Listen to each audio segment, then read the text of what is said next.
Good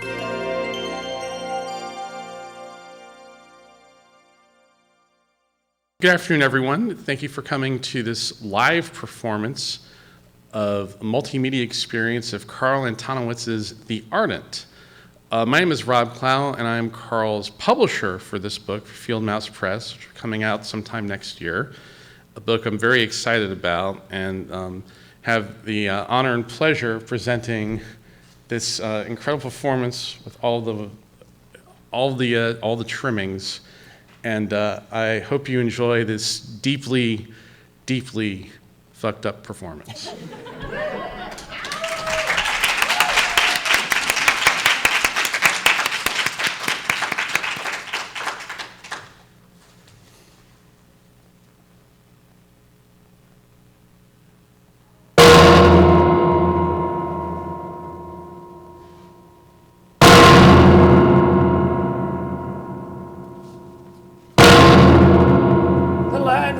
Dark, my son.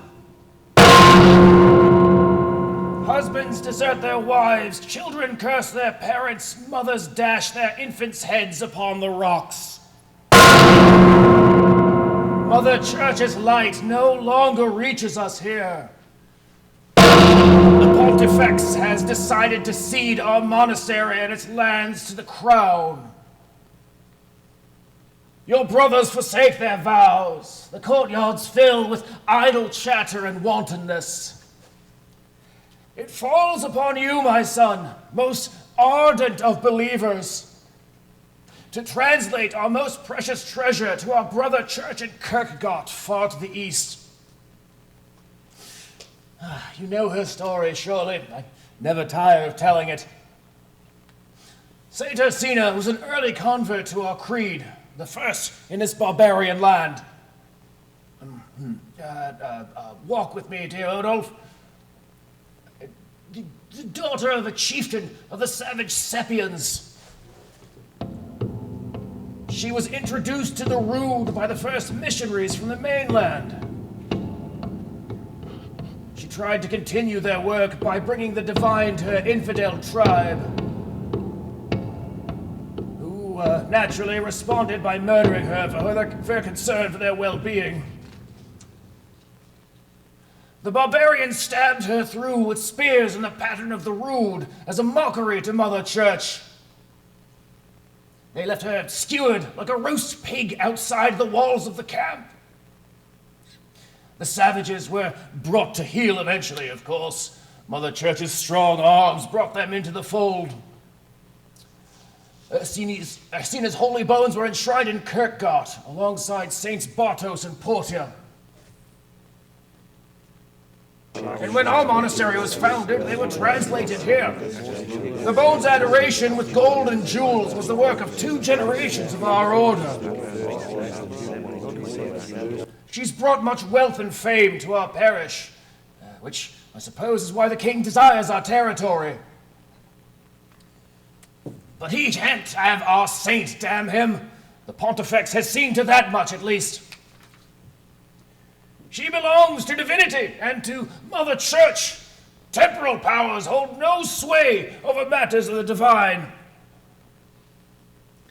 So, as to your task, my dear Odulf,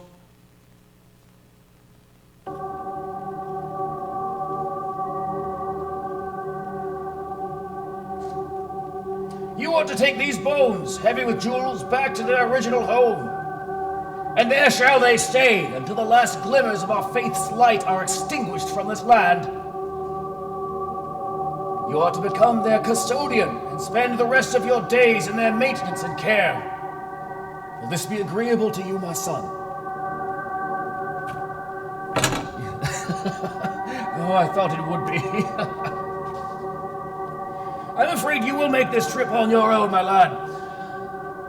Your brothers will be henceforward useless to the church, since they became apostate as soon as the opportunity presented itself.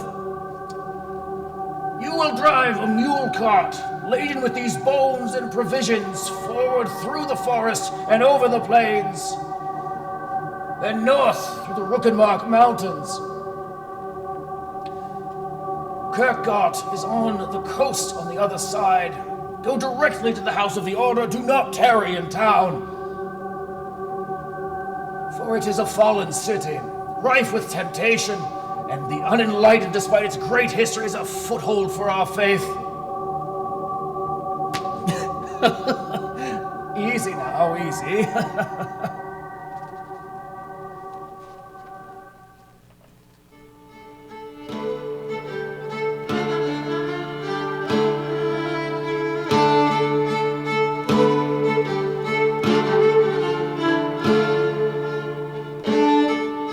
Odulf, you will keep Our Lady safe, won't you? This is no small task. You must be stalwart in your faith. Well, take this then, my boy. To ensure your own safety. Saints be with you.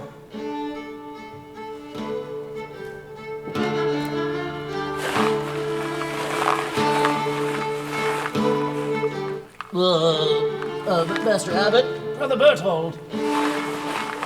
Brothers Walter and Benedictus are going to duel. Will you officiate? Oh, a duel! Delightful!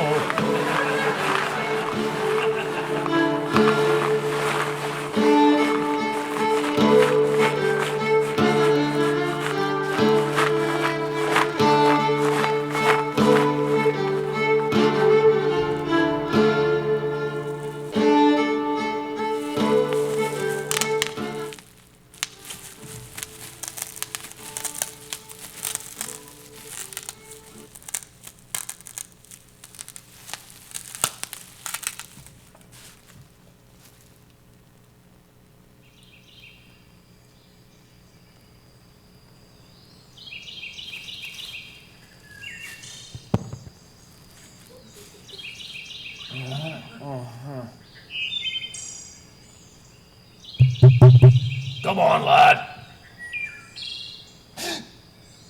Well, good morning, Sleeping Beauty.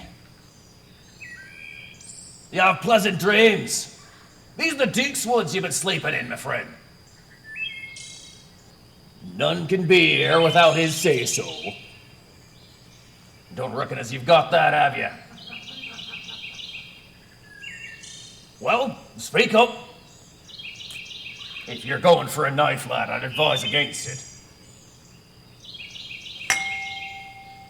Ah, I see.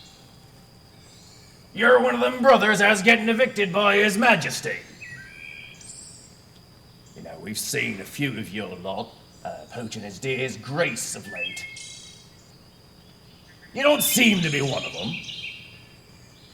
Also, poaching with an ass cart in tow seems a foolish choice to me. But still, orders is orders. You're to come with me, then. Hitch yon ass to the cart and we'll be off to see the Duke.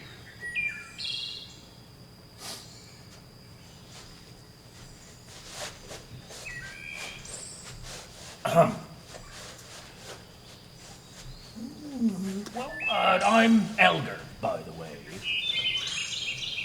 I don't suppose you know any good stories, do you?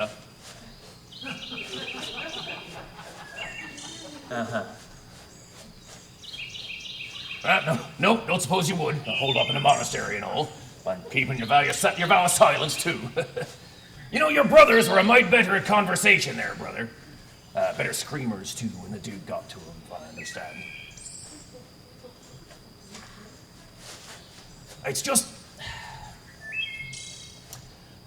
Well, a man gets lonesome out here. No voice but his own to keep him company. Not that I'm complaining, mind, just... well...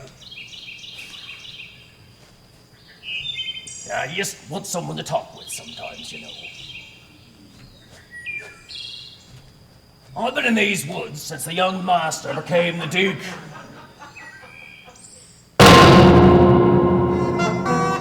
I think it's about 5 years now, in case you hadn't heard up in your monastery.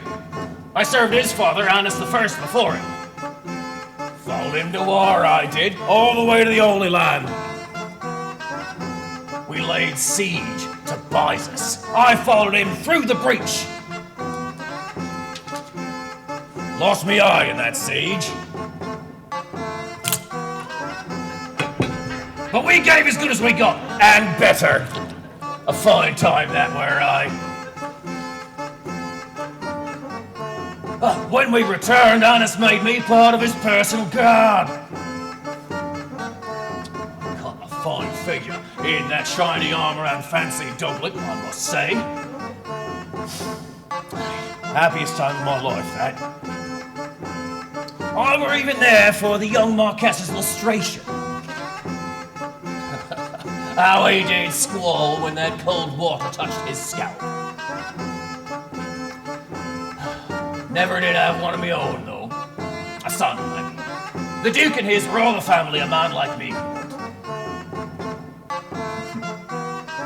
Not to say I didn't have the occasional dalliance mind.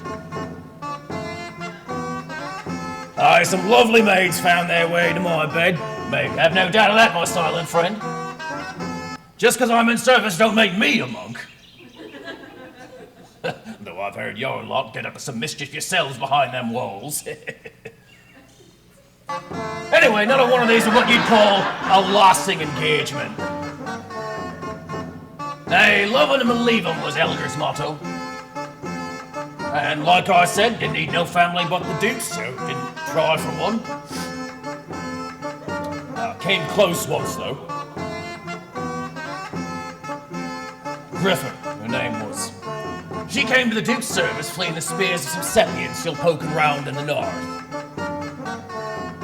She'd had a tougher life than somebody lovely as her deserved. She took a shine to me for some reason. The eye didn't bother her so. There were one morning, laying with her in me chamber. I saw the dawn in her hair. And I think to myself, Elgar, why shouldn't you take a wife? Why shouldn't it be this one? I let that weigh on me a time. And a fortnight or so went by before I found him. The young Marquess and Griffa. He were giving her the family business, if you can. And she looked like she were loving it too. I didn't stop them or make a cry. I can't stop the young master from doing anything. 'Tisn't my place. And I owe everything I have, everything I've ever done to the family. Just, it isn't my place.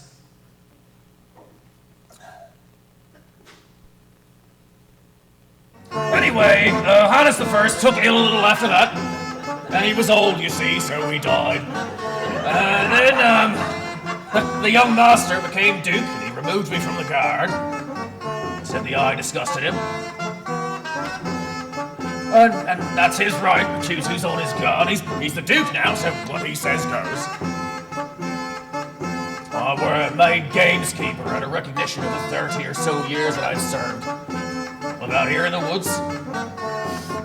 Little cabin all to myself. Griffer, she stayed in the castle.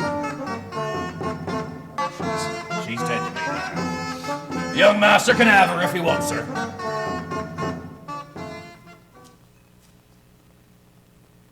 That's his right, after all, nobility.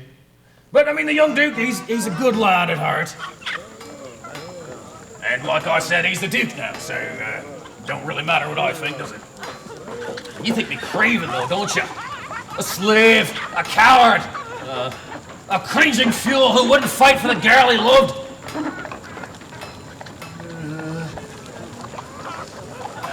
Right. Saints got your tongue.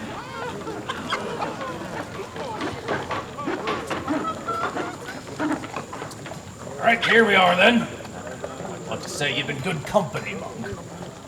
But honestly, I've had livelier conversations with my own bunions. Who goes there? It's Elgar, you lout. I thought you still had both your eyes. It's been a while, brother. Only a week or so, clear cumber ground. What have you got here? You catch a poacher and his mate? Just a trespasser, Tamil. Gotta bring him to the Duke. Aye, but his grace is in one of his moods. You sure you want to deal with that? Orders is orders, so they say. You'll watch his cart till I come back. Sure, and we'll divvy up what's inside after. The young master's in the dining chamber, yeah? Aye. Now don't touch a damn thing in that cart till I say so, Tamil. Or say tell me I will flay you alive. Promises, promises. Oh, don't worry, he won't touch it. Snoop a little maybe, but he won't pilfer. He's got a heart of gold in his chest, though he's a little rough around the edges, our Tamil. Besides, you're a guest of the Duke now. Come on, lad. So, buck up. We probably won't do much aside from lash you and give us your goods.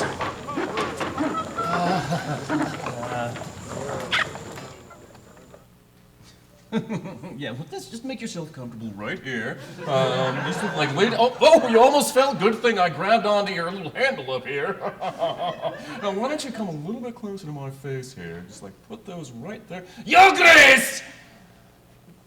Did I not say I was to be left alone? Your pardon, my lord, but I found this here monk in the ducal hunting grounds. He ain't been poaching like them others I brought. But I figured I'd bring him to you all the same, orders being orders and all. So, what would you have me do with him, your grace?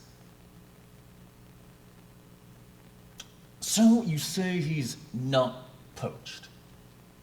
Aye, lord. I mean, no, lord. I mean, that is to say... And he's just been, what, wandering around in the forest? Yes, my lord. And why is it you're bothering me with this? Can't you tell I'm busy? You said you wanted me to bring any trespassers found in the woods here for punishment. And so, you've brought me this monk. Aye. I don't give a mole's ass for trespassers, gamekeeper. What I do give a fig for is not being disturbed. Take your idiot monk and your stupid dirty beard and your torn hose out of my sight! Oh, but my lord. Bother me with this no more! Aye, your grace. And get a patch or something for the great fucking hole in the front of your head. It's enough to put a man off his feet.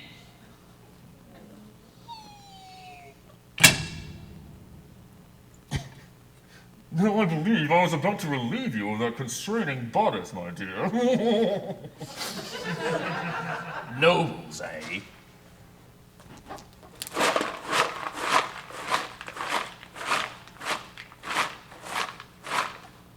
Well then. I suppose I'll just be sending you along then. Real sorry for all the trouble. Just nobles, you know. You never can tell with them. Just don't go repeating that story that I told you to anybody, or I'll have your tongue myself. Right, well, I hope you get where you're going safe. Travel well.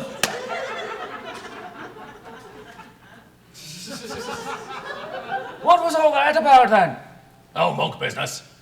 What was in the cart? You told me not to touch it, or you'd flay me. I meant you to have a look at least. How are we to know we weren't poaching after all? Oh, sorry. Well, how were the conversation? Would you believe not a word from his lips this entire time? Huh. Right then, back to the woods for me. Aye, farewell. Farewell.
Hey, mister!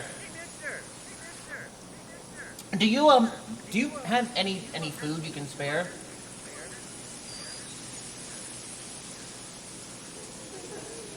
Oh, wow, thanks, mister! I mean, may the saints bless you and keep you for your charity and for the apple you have bestowed upon me. I'm Goswin. What's your name? Do you not talk, mister? Well, I can talk a lot. Papa always said I talk enough for 3 boys. He left a month ago and Mama left, last week? I'm on a quest to find them. You haven't seen them, have you? They should have come this way. If Papa's not at home, he's usually at the mill getting wheat ground. Or else he's playing dice with the owner of the cavern. And sometimes he brings me along for good luck. Mama doesn't usually go anywhere, but she left too. This year, the wheat's no good because there's worms in it. And Papa threw a chair when he found out and it smashed. He said we'd have to sell the skinny old ox and the barkeep would have to wait for his money. One night, Papa got up in the dark and started to leave, but Mama caught him.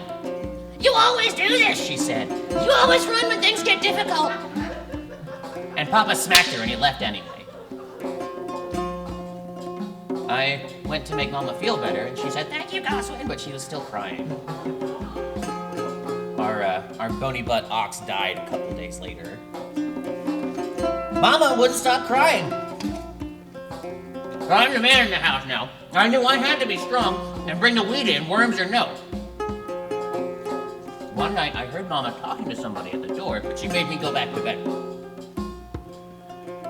She was gone in the morning. So I started to harvest the wheat.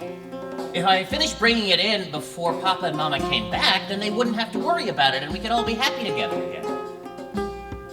It was hard to swing the scythe because I'm little, but I kept trying until I had cleared a full row of wheat. I cleared another row the next day, and I kept going a little more every day until the whole field was cut.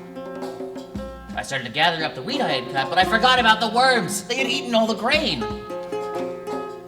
Now, I'm a brave and a strong boy, and I don't get upset when things don't go right, but I knew I had to find Mama and Papa.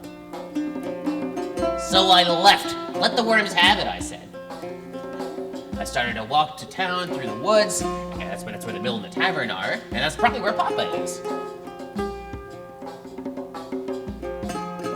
That's when I saw the dead guy. It was the barkeep. I thought he was just like laying in the bushes taking a nap, but then I saw that his money purse was laying empty next to him. And he had a big fucking hole in his neck, and it was full of worms. I recognized his face from when Papa would bring me to the tavern. Anyway, I didn't know what to do, so I left him. And then I kept on down the path till I got here, and I found you, mister. And that's where we are now. I'm so cold and hungry.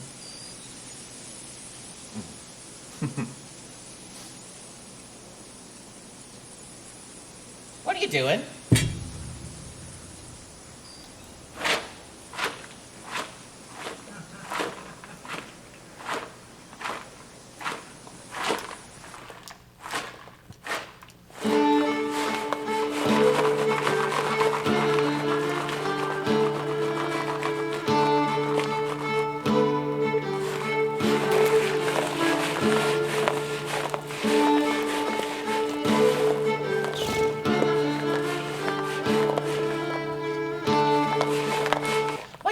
Mister.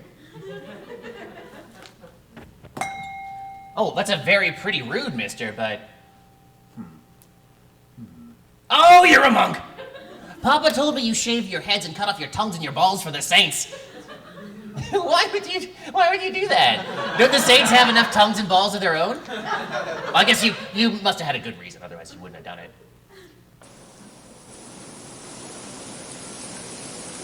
What do they do with the tongues and the balls? Do they keep them someplace, like in a jar? I'd love to see a jar full of tongues or balls. Man, are you running away, maybe? Maybe they took your tongue, but you got away with your balls. Is he running away? Or are you two on a quest, too? Like from a king or something. I bet he's got to get you somewhere important, little donkey. Maybe you're the king's favorite donkey. Oh, wait. Maybe you're the king of donkeys. All hail the Donkey King! Hail, hail the Donkey King! All his praises we now sing. Brown of coat and proud of brow, the Donkey King's our leader now. Thank you so much. Thank you so much.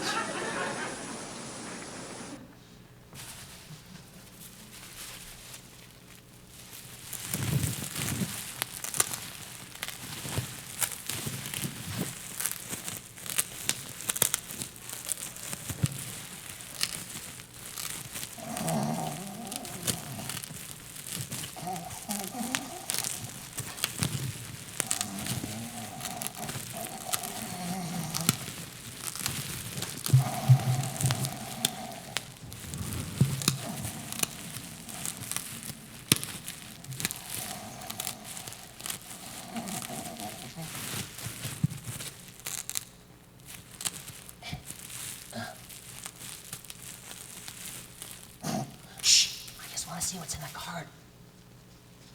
Maybe he's got cake.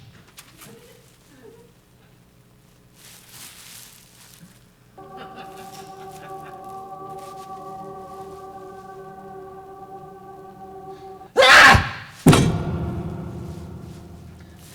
That Donkey King, there's a skeleton in there.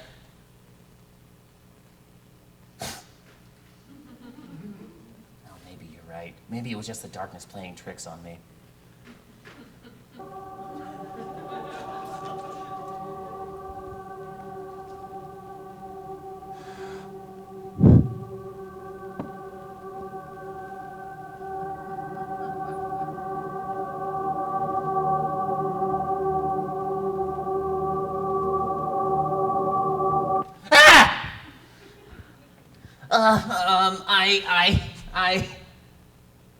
Ow, you're hurting me. Oof.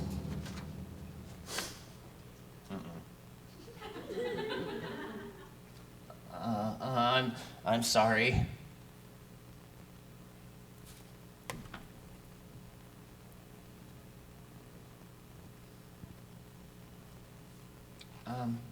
Mr. Monk?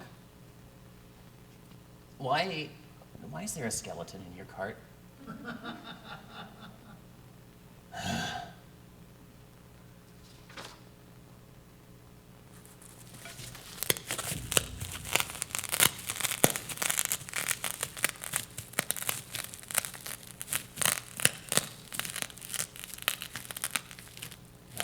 He can't answer.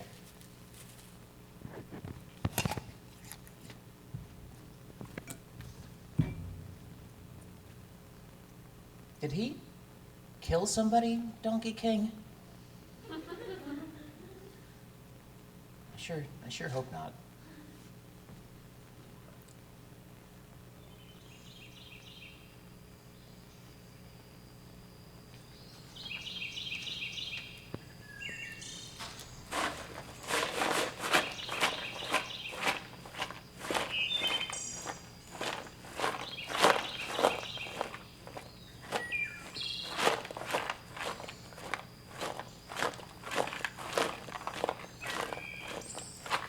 Why do you have a fancy skeleton, Mr. Monk?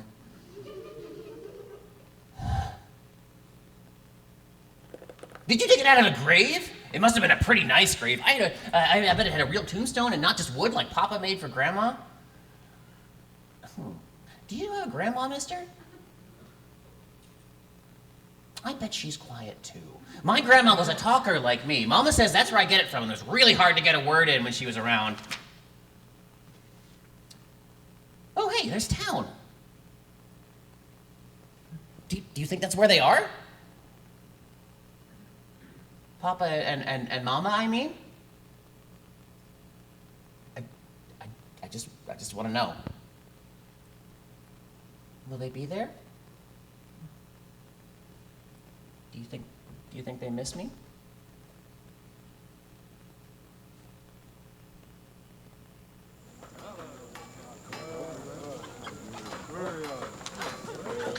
I am gonna ask Mama to make us the biggest bowls of porridge. And the king of donkeys can have some oats. And a fine bed of straw to lay in. And a gold brush run across his mane. And we can all have porridge and mutton and figs and sugar and maybe Mama can make us a cake. Papa? Goswin, how did you... When Mama left, I came looking. And Mr. Monk over there helped me and the Donkey King to get here. Many thanks. Husband, 4 ales for the... Oh, no. Mama! Don't call me that. I'm not your mother anymore. But Mama... No! We freed ourselves of you. Yeesh. Freed? You and that farm were a millstone around our necks. You left me alone and there were worms in the wheat, but I brought in the harvest anyway, and... Aye, we left you. And it were the best thing we've ever done for our marriage. Oh, we're so much happier now. Well, I don't think we've fought once since we took over the tavern. Oh, look, it's nothing personal, kid. We just weren't cut out to be parents. Or farmers. Oh, saints, what a mistake that was. So we left. We made sure you wouldn't follow us. But you're supposed to love me. You said so. Grown-ups say a lot of things. But... You see, brother, there's a lot less pressure in this life. People here just want a trencher of stew and a flagon. They don't ask many questions. They don't need to be planted or harvested, just thrown the fuck out in the street once in a while. They certainly don't prance about pretending to be royals living next to a dung heap. But Mama, you were the one who called me a little prince. Oh, saint's sake, boy, be a man. But I brought in the harvest all by myself. I cut all the wheat down. It doesn't get much manlier than that. I don't really care, Goswin. You could have let it fucking rot. Where should I go? Oh, it doesn't matter, child. You are the monk's problem now. Yep, good luck, brother. Why can't I stay with you, Ma? We don't want you. Demons below, Celia. That's not gonna help. Go, shoot. Shh. We've got work to do.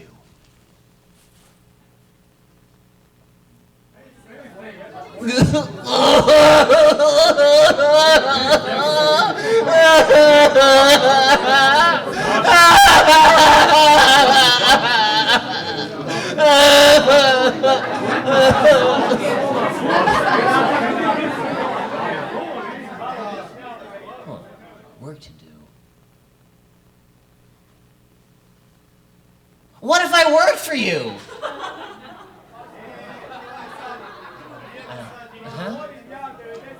Well, I could carry things and clean up. And I know you've got beds here. I could clean those. I could eat table scraps and sleep up in the undercroft. You know, we could use the help. Well.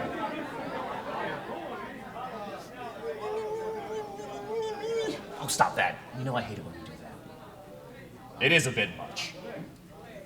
This won't be the way it was before. This ain't farming, but it's still hard work. And you're not our pet. You are our employee. And if you think you can cry to get out of scrubbing chamber pots or mucking out the stables, you've another thing coming. And you'll need to be quiet. I can't have you just chattering away at all the guests. Oh, I can be quiet. I can be so quiet you'll never even know I was here. Quiet like a mouse, quiet like the monk over there. Did I tell you he helped me to get here? You should be super nice to him. He's great. Oh, right, sorry, ma'am. Get to work, and we'll see whether we take you on.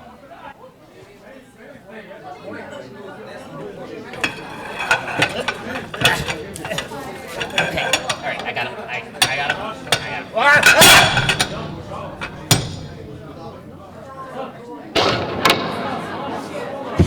I got it. Nothing to worry about. Everything's fine. I'm doing a good job.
Well, none of the rude. Enter if you would. I bear you no particular ill will. Despite the horrors your kind has wrought.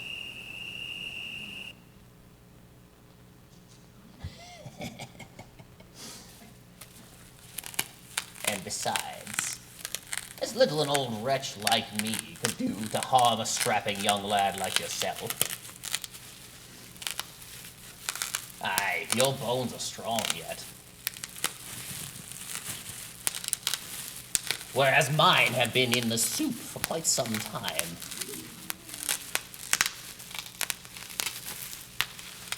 I presume you carry no blade, stranger. Oh, good. You've sworn your tongue to your saints, haven't you?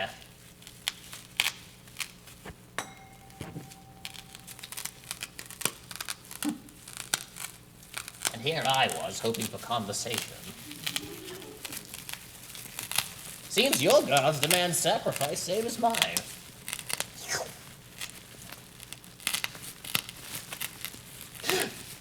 Oh, surely you didn't think I was one of your elders, Sit. Nay, your saints hold no sway over old Bridget. Your crusade was useless against us Sepians. we're still out here. Your folk may have taken the limbs of this land, but we hold the heart. Even if you butchered us to the last man, we would. Get your bowl. The soup's ready.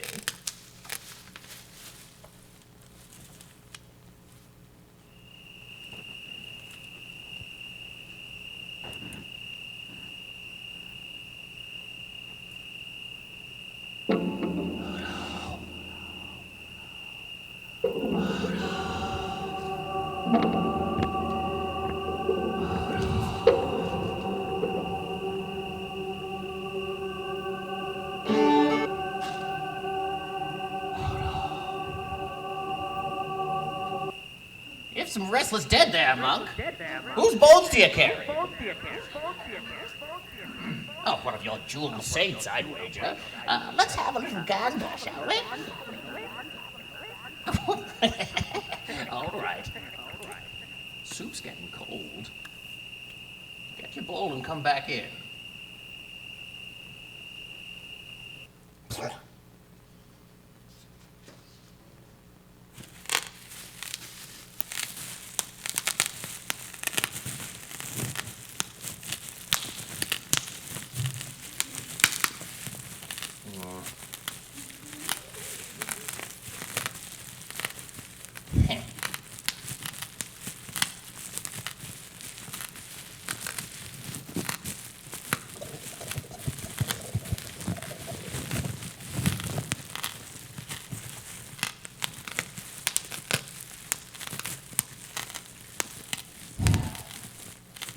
Got her story wrong, you know. Ursina, your standard bearer for your cult. You got her story wrong. I know what you lot like to tell yourselves. Makes us sound like real savages, don't it? Most dead don't get to tell their own stories. We living folk write them for them once they're gone. And we that breathe don't give a fuck for truth, do we? We'd much rather have something to make us feel secure. Like our side is in the right and has been the whole time. I'll tell you what I've been told, Brother Monk. I'll let you decide who's the savage and who's civilized.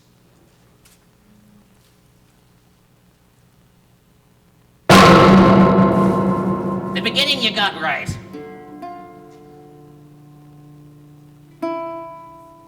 Years ago, Ursina was the daughter of a Seppian chieftain. After that, though, you folks start telling lies. After months of fighting between your missionaries and Ursina's tribe, the girl had seen enough bloodshed. She offered herself as hostage to end the killing. She broke her betrothal to the tribe's strongest warrior and forsook her privilege as the chief's daughter to do so. The peace held, as her father was an honorable man and had no wish to endanger his favorite child. Your missionaries, of course, had other plans. They forced Ursina to convert to the rude cult and baptized her with water from the horse trough. She was then violated by the captains, tossed from one to the other like some plaything until they grew tired of her. They left her broken and weeping amongst the animals in the stables. When she finally felt she could move again, Ursina left the missionary fort and headed back to her tribe's camp. She went first to the warrior's hut, seeking the solace of her former betrothed's strong arms. She found him with her younger sister in his lap, consummating their new marriage. With tears streaming down her cheeks, she ran to her father and told him what happened. The chief had benefited greatly from the months of peace Ursina's ransom had bought, so he sent her back to the invaders.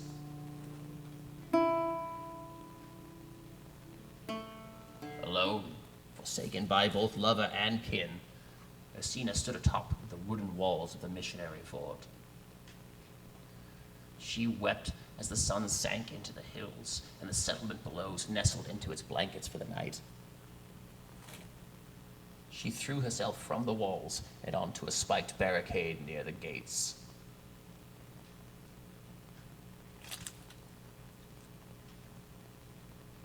None heeded her cries as she suffered through the night. They found her cold body skewered in the morning, the work of some demon shrike. The missionaries took her death as evidence of our savagery, telling themselves that Ursina had adopted their mission of civilizing our barbarian country, and that she had been killed for her newfound faith. The missionaries didn't ask the warrior about his former intended before they lopped his and his new bride's heads from their shoulders. They didn't bother asking the chief about peace before they riddled him with arrows and left him to die near his flaming hut. You gave her, your lot took poor Ursina's corpse and stripped the flesh from her bones. You gave her new sinew of wire, new guts of jewels, new skin of gold and silk. You made her into a bauble to parade on feast days. Because you weren't content with raping her when she was alive. And now you carry her bones back to the place where she was violated, don't you? Oh, what? You don't care for the story? Ursina was just one of the hundreds of Sepian women you dishonored. You came here and raped our daughters and killed our sons. And for what? Nothing? Not for your saints, for sure, but for your cocks. Your rude is a cock you raped my land with. Your rude is a cock!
I've heard you.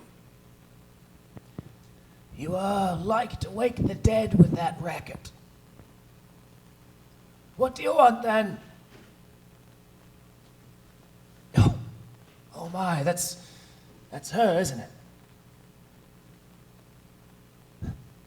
Saint Ursina, the martyr of Kirkgard.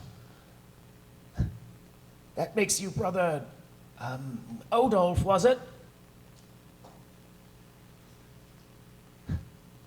Your abbot had sent a bird to say that we should expect you, but it came too late. We cannot give thee shelter, nor accept her holiness. What are you slow of learning, brother? Need I spell it out for you? Plague, brother!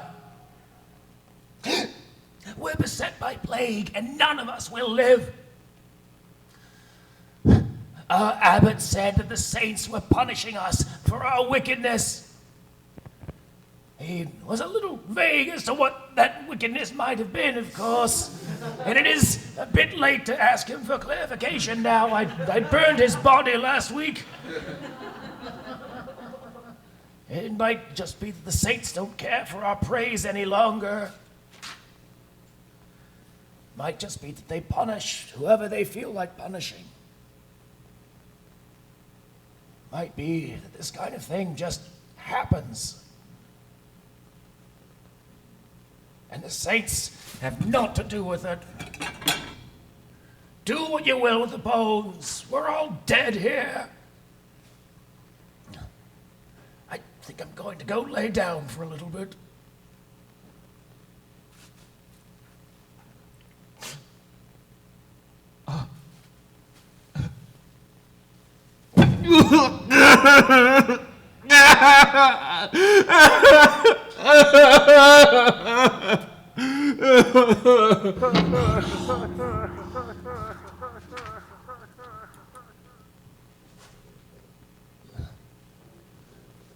Odulf, son of the road.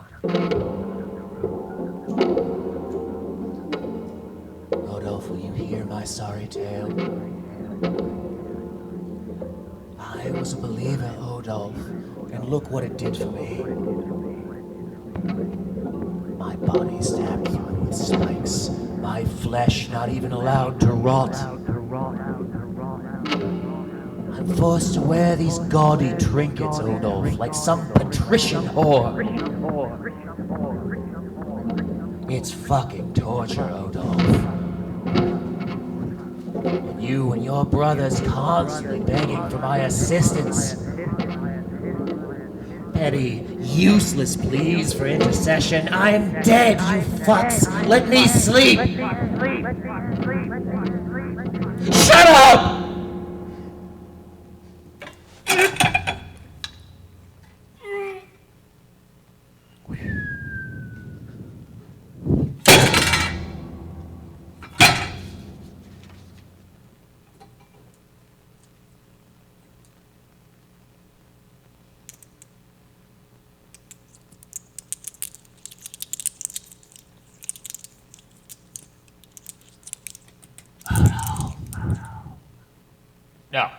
No.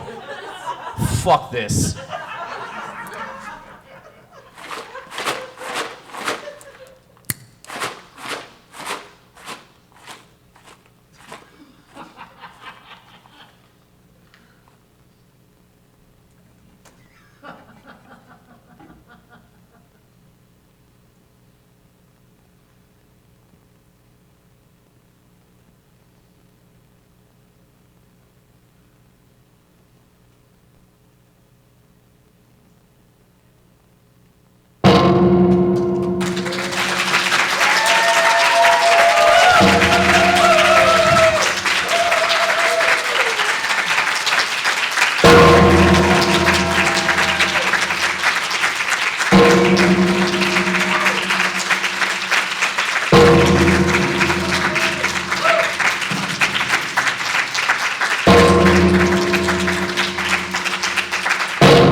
Thank you all so much. This is the first time this has been seen in its entirety in public, so it's really, really special that y'all came to share this with me. I'm out in Oklahoma, so I don't get out here all that often. But pop by table H10A right next to Beth Hedlund, and I will sign a potato for you if you buy something.